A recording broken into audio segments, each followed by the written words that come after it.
नरेंद्र भाई अभी ये प्याज में कौन सा स्प्रे करना चाहिए दूसरा? अच्छा ठीक है। नमस्कार, मैं नमस्कार नरेंद्र नमस्कार साहब आपके नमस्कार। अपने YouTube चैनल देश किसान हमारे किसान में आपका बहुत बहुत स्वागत करता हूं। ये जो इन भाई साहब ने सवाल किया है ये अभी लाखों किसान भाइयों के दिमाग में चल रहा है कि अभी टेम्परेचर बढ़ चुका है और प्याज की फसल लगभग 60 से 70 दिन की सभी किसान भाइयों की हो चुकी है।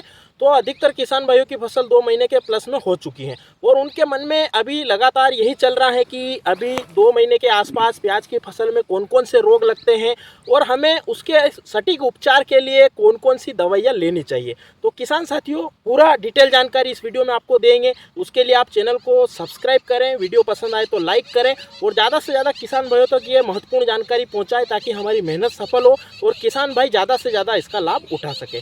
तो किसान भाई सबसे शुरुआत में मैं आपको बताता हूँ प्याज की फसल में अभी सबसे ज़्यादा जो थ्रिप्स है या रस चूसक कीट होता है थ्रिप्स, उसका काफ़ी ज़्यादा अटैक है।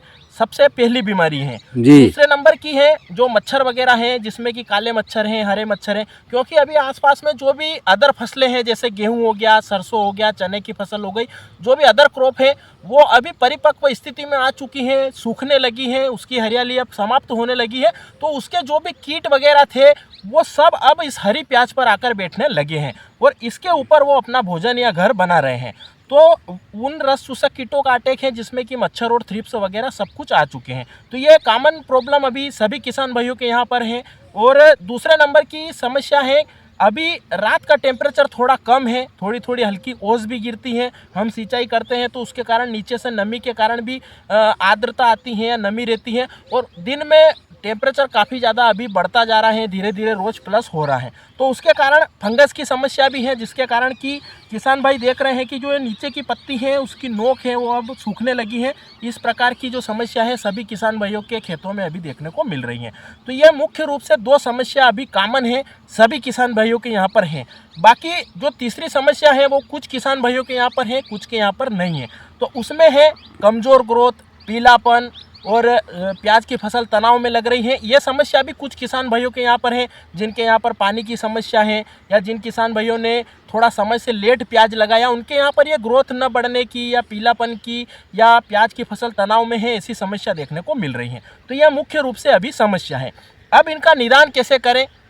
तो निदान करने के लिए हमें सबसे पहले इसमें इंसेक्टिसाइड लेना पड़ेगा जो कि रस चूसक कीटों में थ्रिप्स, माहू या जो मच्छर वगैरह हैं, हरा तेला है, इन सभी का सफाया कर देगा। तो हमें इंसेक्टिसाइड लेना है।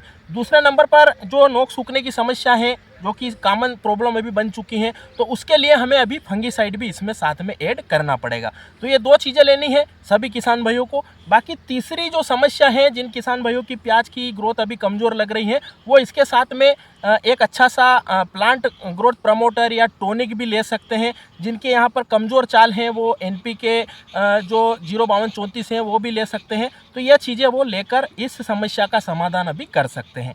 तो ये तो बात हो गई कि अभी प्रॉब्लम 2 महीने के आसपास या 60 से 70 दिन में कौन सी प्याज में प्रॉब्लम आती है या अभी कौन सी प्रॉब्लम चल रही है और उसका निदान हमें कौन कौन सी चीज़ें लेकर करनी है। अब किसान भाई बोलते हैं कि आपने इंसेक्टिसाइड फंगीसाइड बता दिया है, इसमें आप टेक्निकल या कंपनी का नाम भी बता दीजिए। तो वो भी हम आपको बता देते हैं। आप इंसेक्टिसाइड के रूप में अभी इमिडा क्लोरपीड जो 70% आती हैं दानेदार फॉर्म में वो ले सकते हो और साथ में लेमड़ा प्लस थायोमेथाक्साम का जो कॉम्बिनेशन आता है वो ले सकते हो। अगर आप लेमड़ा की जगह प्रोफेनो ले रहे हो तो भी चल जाएगा या क्रॉस में आप नीम ऑयल ले रहे हो तो भी चल जाएगा। तो ये दोनों तीनों चीज़ों में से आप कोई सा भी ले सकते हो, पर आपको फिप्रोनिल या इमिडाक्लोरपीड इसमें ज़रूर लेना है जो कि मुख्य रूप से सिस्टोमेटिक तरीके से थ्रिप्स और मच्छर पर कार्य करेगी। और इसके साथ में जो क्रास के रूप में जो प्रोफेनो या लेमड़ा साइलोथीन जो हमने बताया है या एसीफेट है या नीम ऑयल है, इन दोनों तीनों चारों में से जो भी आपके यहाँ पर अवेलेबल हो या जो आपने पिछले स्प्रे में नहीं लिया था वो ले सकते हो। आपको दवाइयों का या टेक्निकल का रिपीट स्प्रे नहीं करना है, रिपीट स्प्रे करने से बचना है।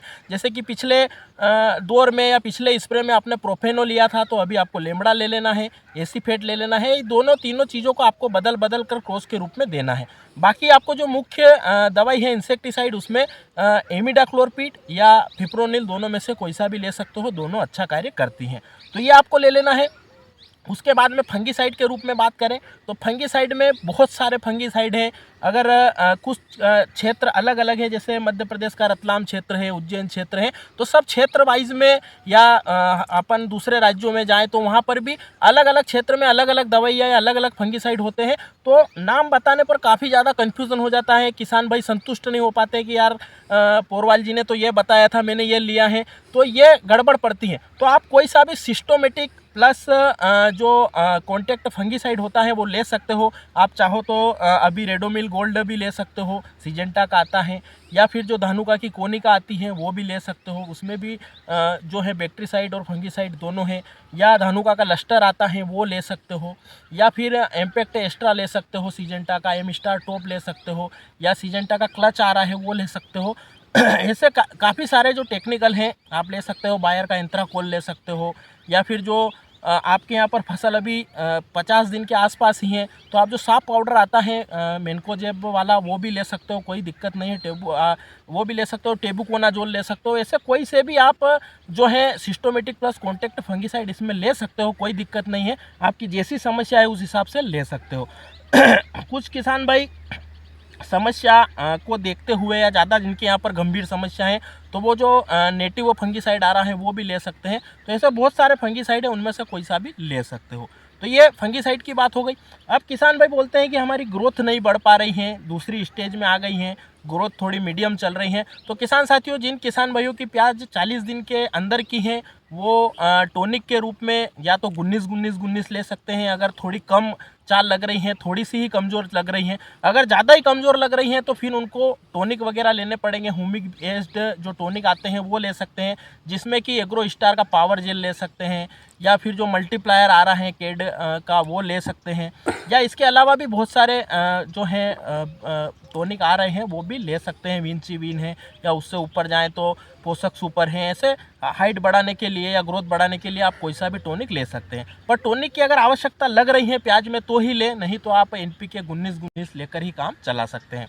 उसके बाद जिन किसान भाइयों की फसल 60 दिन से लेकर 70-75 दिन की हैं और मीडियम चल रही हैं, कोई दिक्कत नहीं है, तना वगैरह ठीक चल रहा है, तो वो 052-34 कम मात्रा में या लिमिटेड मात्रा में ले सकते हैं। और अगर अच्छी चल रही हैं तो कोई दिक्कत नहीं है, उन्हें कोई भी जो है पोषक तत्व या टॉनिक लेने की आवश्यकता नहीं है।